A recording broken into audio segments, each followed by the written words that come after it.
My name is Kevin Wall. I host Live and Local Now every day, 9 till noon. I am firmly behind Danny Tarkanian and his race in CD3 to be our next congressman in CD3. I do want to take a minute to introduce somebody who is not only the brains, but also the beauty of this operation. Amy Tarkanian, fresh from Fox News Channel. Now she's here. I want to welcome you to the brand new headquarters for Danny Tarkanian for Congress. This is an amazing operation. We've got the people that are sitting here. There were people about 5 minutes ago that were calling voters. They got a great call bank here. This is going to be dynamite. They've got another location where they do call centers as well. This is just a part of the operation, but I want you to know that this is so vitally important. In roughly 60 days, we've got an election. 58. 58 to be exact. The candidate is the guy that knows. This is so vitally important. We know what is at stake. If we want to continue the gains of these America First policies, we have to send Danny Tarkanian to Washington and CD3. He is my friend, he is my colleague, he is amazing. You see him on Newsmax TV every afternoon, nationwide from 5 until 6. You hear him on 790 Talk Now, Talk That Rocks, from 3 until 6. And you read his stuff in the Las Vegas Review-Journal. He is amazing. He is Wayne Allen Root.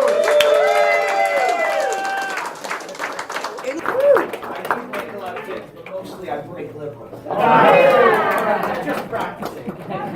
So, look, obviously, everything Kevin said, ditto, but I do want to get you all excited, because in 2016, nobody in the country knew that Trump would win except me. Actually, from the day he announced, I put the article at Fox News, you look at the next president of the United States, he was at 1% in polls. I knew he'd win. I was right all along. The polls kept saying he was down double digits. He was down 16, he was down 12, he was down 14.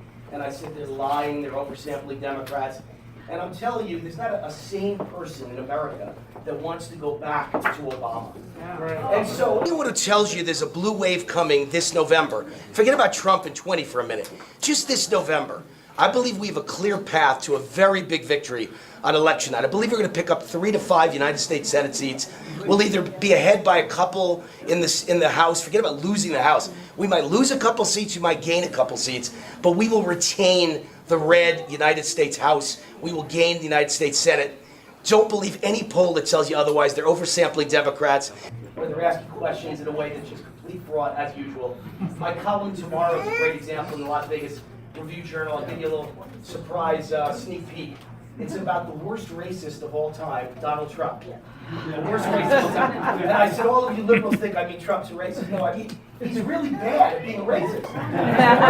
Because if you're a racist, how could you have the lowest black unemployment in history? If you're a racist, how could you have the lowest Hispanic unemployment in history? And go back to 2015. I wrote a column for Fox News.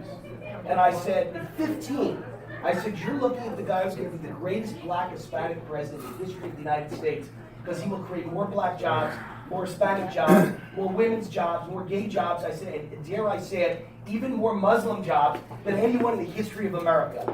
And he's done it. He's done it. He's created 3.6 million jobs versus Obama lost 4.4 in the first 19 months. 4.4 down, 3.6 million up. The numbers are incredible. Trump's amazing. And then what did you see yesterday? Obama giving a speech. Second half of my column. So I said the worst racist of all time, Trump, because he's the worst at it of anyone.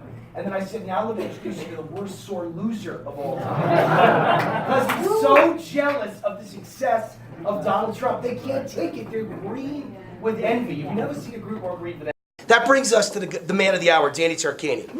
Danny's probably got the most winnable Democratic seat in the United States of America. He's probably got the most important seat in the United States of America. If we're gonna keep them, maybe we'll keep them from winning the House, possibly by 1 seat. Danny would be that 1 seat. And I live in Danny's district, and I could not take Susie Lee as my representative. So you got to bail me out. You got to save me here. Danny's a great guy. Remember what happened in 16 after the locker room video? 2 people in the world stuck with Donald Trump, other than his wife and his family.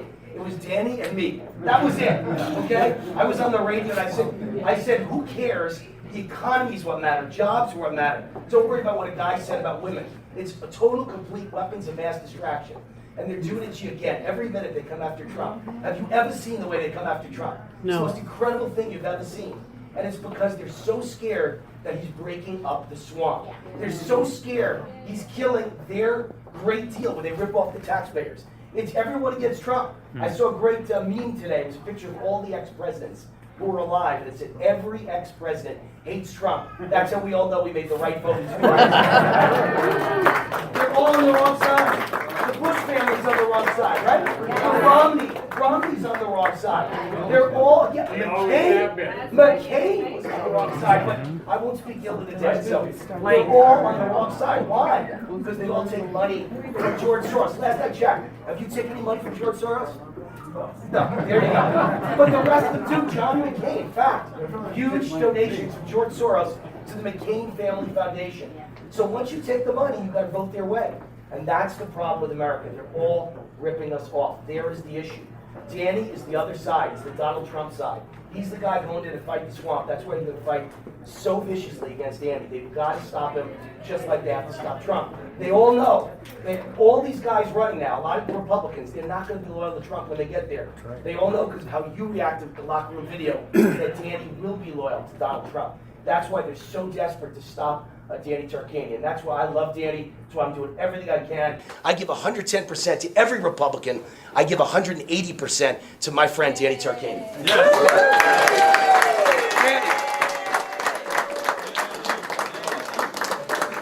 I pinch myself every time I come to something like this and see the enthusiasm here. Name another candidate that's fortunate enough to have the two top radio hosts, if not just in Nevada, the whole West Coast and maybe even nationally, that are here talking on my behalf and have done so on many occasions now. I really, really appreciate that. I have people that have supported me 6 years ago from the Senate races that you guys have never given up and been here. Ex-candidates like Byron, the Southern Hills Republican Women's Group has followed me from the first time I spoke this morning to here, and all the support I'm getting there, and so many others. Still with them. My wife. I was going to leave you for the best of that. And then look at all the interns we have back there. When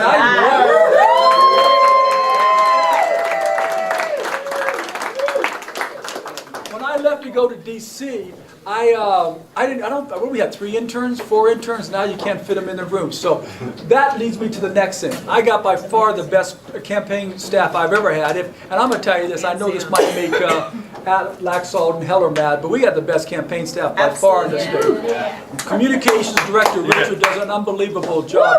Louise is getting all of the interns here. Judy is my campaign manager. Lois is my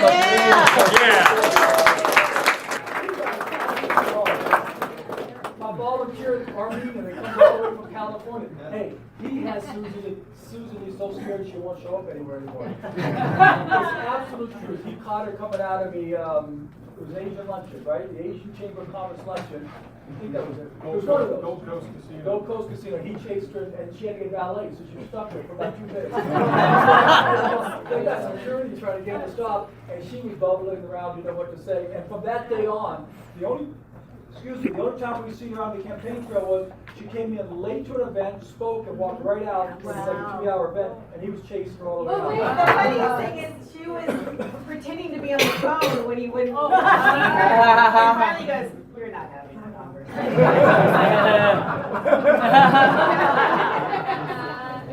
So these guys, as was mentioned earlier, this is a very, very important race. For me personally, it means everything to me. For all of you that know my background. But for the state, for the country, it very well could determine the control of Congress, as Wayne had mentioned.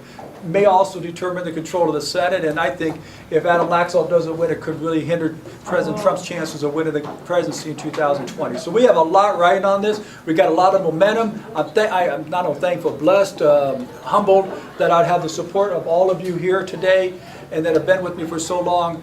Now all we have to do is just go kick some butt, right? Yeah!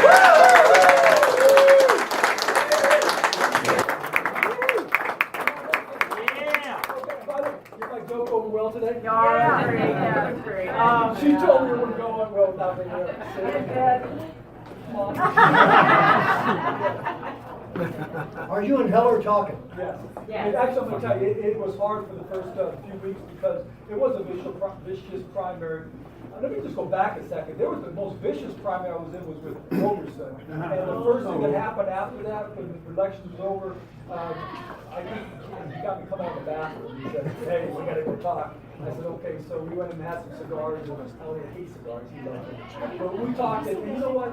As bad as the campaign goes, you get to know people in your office, not campaigning with each other, you end up becoming at least friendly. And so, with respect to Gene, took a few weeks, we had talked a while, it was a very tense few weeks, but we spoke after that, and I'm doing everything I can to help him win, because I know that if he does well in my district, I'm going to win.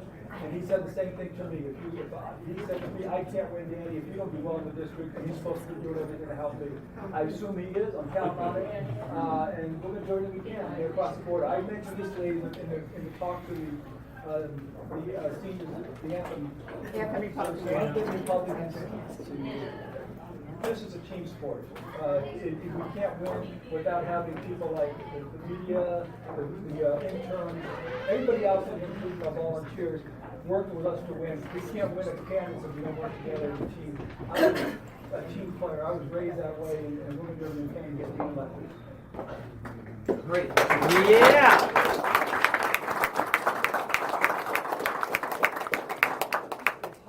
I know, so if anybody I'm going to be around here for a while. I got to do an interview for like 10, 15 minutes. I'll be right down afterwards, but I can answer any questions, maybe not a full group. But thank you guys so much for being here. Again, I am so blessed to have such a wonderful group of people helping us in this very, very important race, the biggest race in the entire country. Thank you.